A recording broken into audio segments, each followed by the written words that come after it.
ዘይትንኽነኽ ብደም ቅዱሳን ዝተነደቐት ተዋህዶ እያ ሓቀኛ ሃይማኖት ካብ ጥንቲ ዝነበረት ብባህርያታ ዘይትንኽነኽ ብደም ቅዱሳን ዝተነደቐት ተዋህዶ እያ። በስመ አብ ወወልድ ወመንፈስ ቅዱስ አሐዱ አምላክ። ታሪክ ሰማዕት ቅድስት ድሜና ምስ 40 ሰማዕታት ደናግል ደቃ። ሳልሳይ ክፍለ ዘመን ኣብ ምፍጻሙ ሓደ ማርቆስ ዝበሃል ህያዋይ ክርስቲያን ኣብ ሰሜናዊ ክፍሊ ግብፂ ናይ ዝርከባ ክልተ ኣውራጃታት ኣመሓዳሪ ነበረ። ንሱ ሓንትን እንኮን ዝኾነት ድሜና እትበሃል ምልክዕትን ምጭውትን ጓል ነበረቶ።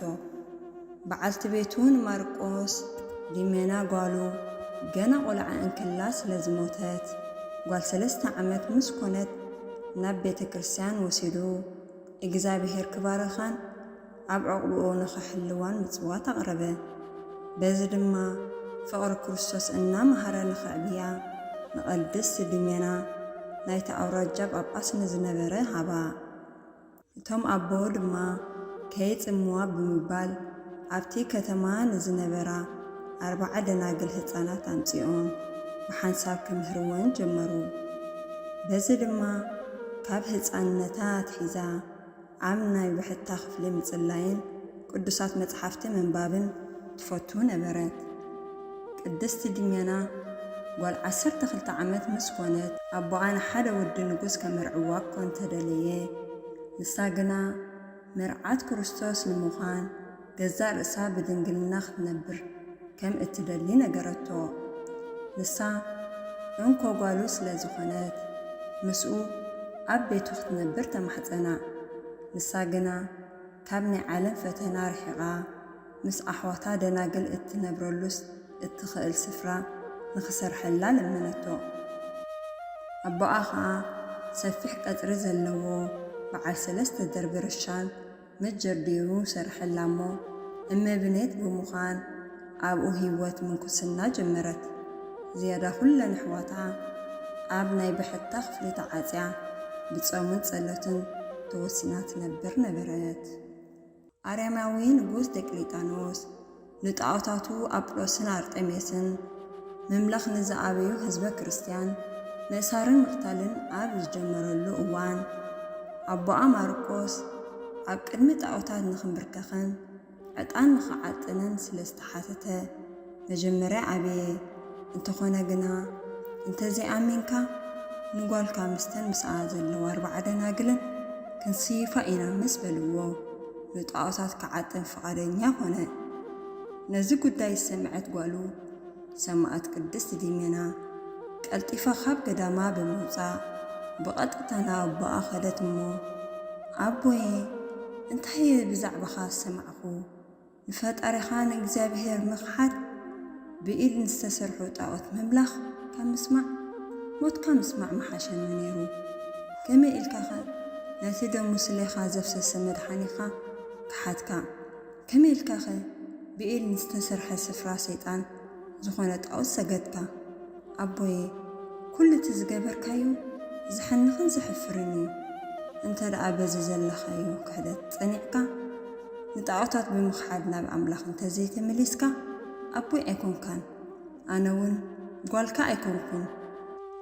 ኦ ኣቦይ ካብ ኣረሜን ኮንካ ኣብ ሲኦል ምስ ሰይጣን ንዘለኣለም ምሟት ብስም ክርስቶስ ኣሚንካ ብሰማዕትነት ምሟት ንዘለኣለም ኣብ መንግስቲ ኣምላኽ ምስ ክርስቶስ ምንባር እዩ ዝሕሸካ ኢላ ናብ ገዳማ ተመልሰት።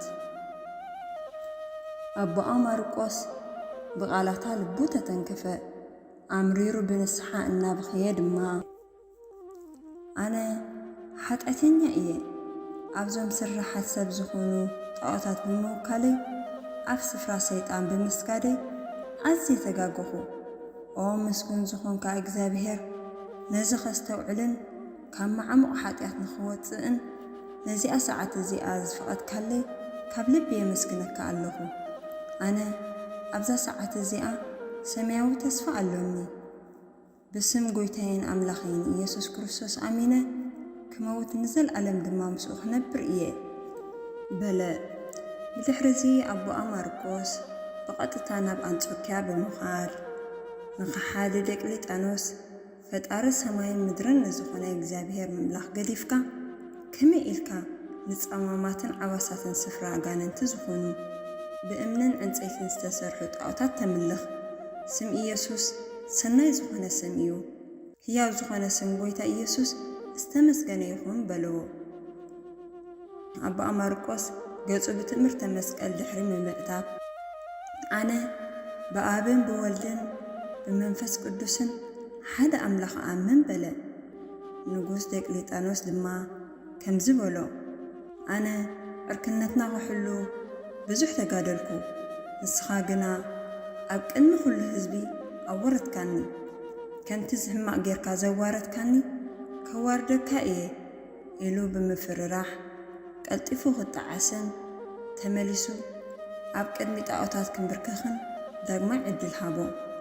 ኣቦኣ ማርቆስ ግና ኣብ ሰማይን ምድርን ብጀካ ሓደ ኢየሱስ ክርስቶስ ካልእ ኣምላኽ የልቦን፣ ብስሙ ክመውት እየ ብምባል ኣበየ።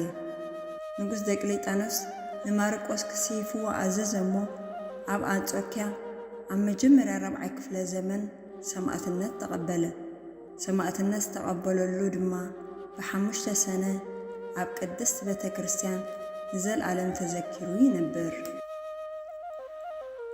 ንጉስ ዲዮቅልጥያኖስ ንዓርኩ ማርቆስ ጣዖታት ንኽክሕድን ናብ ኣምልኾ ኢየሱስ ክርስቶስ ክምለስን ቀንዲ ምኽንያት ዝኾነቶ ጓሉ ሰማዕት ቅድስት ዲሜና ምዃና ስለ ዝፈለጠ ንሓደ ካብ መኳንንቱ ክብርን ሃብትን ብምሃብ ንጣዖታትና ከተምልኽ ዕጣን ክትዓጥን ኣእምና። እንተ ኣብያትካ ግና ኣጋፍዓያ። ንኹሉ ካልእ ክርስቲያን ኣብነት መታን ክትከውን ንኣኣን ምስኣን ዘለዋ 40 ደናግልን ሰይፈን ብምባል ናብ ሰማዕት ቅድስት ዲሜና 40 ሰማዕታት ደናግል ደቃ ንዝነበሮ ገዳም ምስ 100 ሰራዊቱ ሰደዶ።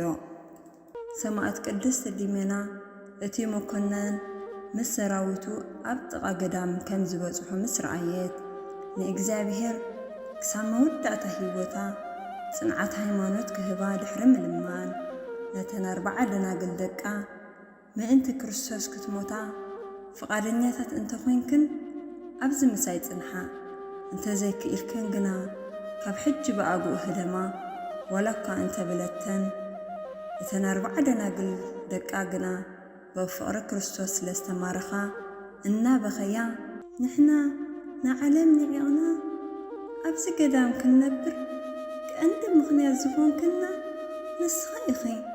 ስለዚ ካብዚ ናብ እንኸዶ የብልናን፣ ንሳኺ ብስም ክርስቶስ ክንመውት ድልዋት ኢና ኢለን መለሰላ።